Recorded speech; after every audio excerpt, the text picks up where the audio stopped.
আজকে সকল পত্রিকা, নিউজ মিডিয়া এক বোকার মতো করে একটা নিউজ সবসময় ছাপতেছে। এটা হচ্ছে জামাত ইসলামের আমির ডক্টর শফিকুল ইসলাম বলেছেন যে মহিলারা জামাতের আমির হতে পারবেন না।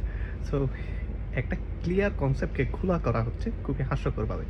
আপনি কখনো মসজিদের ইমাম কি মহিলা রাখবেন?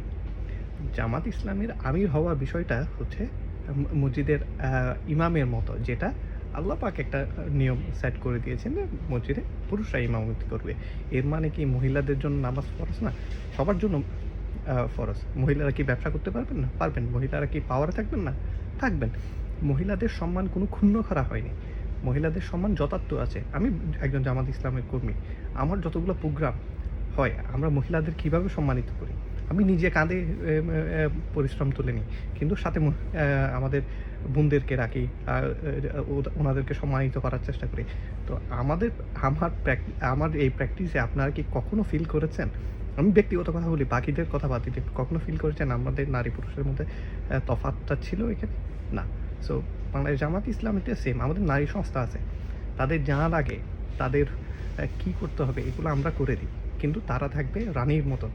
তাদের সম্মান ৩ গুণ। আল্লাহ রাসূলুল্লাহ সাল্লাল্লাহু আলাইহি ওয়াসাল্লাম যেভাবে শিখিয়ে দিয়েছেন, মায়েদের সম্মান ৩ গুণ, বাবার সম্মান ১ গুণ। ৩ গুণে আপনার পছন্দ হচ্ছে না, ১ গুণ নেওয়ার জন্য ফালাফালি। আচ্ছা, আপনি ১ গুণের জন্য ফালাফালি করলে ফালান, আপনাকে তো জামাত ইসলাম বাধা দিবে বলে নাই। আপনি সবাই ব্যক্তিগতভাবে করতেছে। যেমন কি এখন রুমিন ফারহানার মতো নির্বাচন করতেছে। উনি যদি জিতে, জামাত কি পার্লামেন্টে ওনার সাথে করবে না?